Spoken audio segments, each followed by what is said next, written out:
en effet, cette année, l'économie chinoise a rencontré beaucoup de difficultés, comme d'autres grandes économies mondiales. Mais la Chine, comme j'ai dit tout à l'heure dans mon discours, l'économie chinoise est de l'océan, n'est pas un étang. Donc elle a une résilience immense, un potentiel, comment dire, grand et une dynamique grande.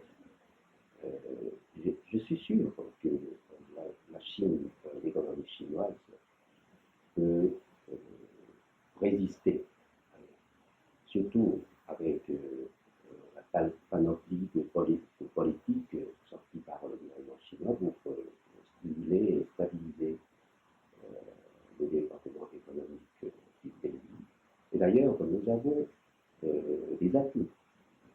Par exemple, nous avons une chaîne industrielle manufacturière la plus grande dans le monde, la plus complète. Et le volume de la production manufacturière chinoise représente 30% du monde, équivalent au total de celui des États-Unis, de l'Europe, de l'Allemagne et du Japon. Donc, nous avons cet atout. Et deuxièmement, il existe une imbrication, imbrication mutuelle entre les chaînes industrielles chinoises et celles des autres pays. La Chine est le premier partenaire commercial du plus de 120 pays du monde. Alors, on peut imaginer qu'il est difficile de faire découpler la Chine de ses partenaires étrangers.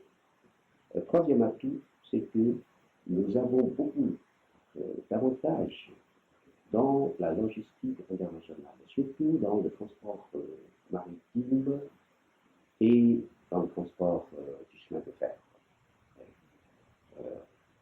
Parmi les top 10 grands ports du monde, il y a 7 chinois. Pendant les 10 dernières années, ces ports ont augmenté leur ligne de transport international de 60%. Et pour le transport du chemin de fer, vous savez bien que dans le cadre de l'initiative La ceinture et la route, nous avons la ligne Chine-Europe. Ces lignes de chemin de fer ont déjà lié les villes chinoises à quelques 180 villes européennes, de quelques 23 pays européens. Le marché chinois est loin d'être saturé. Il se développe et s'agrandit encore, toujours plus. Et entre la Chine et l'Europe, nous avons aussi un grand potentiel de coopération. Par exemple, entre 2016 à 2021,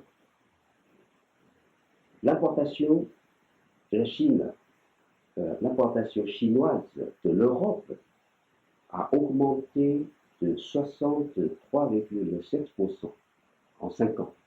En 2022, la Chine reste toujours le numéro 1 dans les investissements étrangers. La Chine et la France sont très complémentaires. Et la France est le troisième partenaire de la Chine dans l'Union européenne.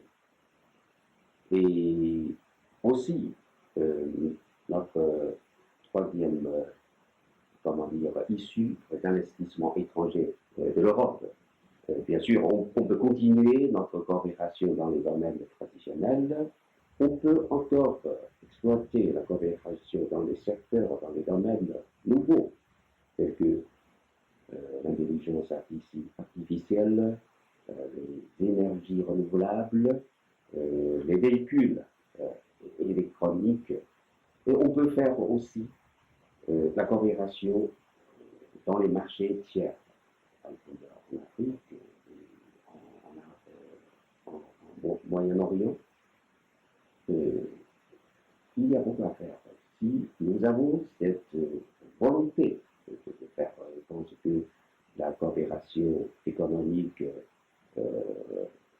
constitue une base solide pour le développement des relations d'amitié entre les deux pays.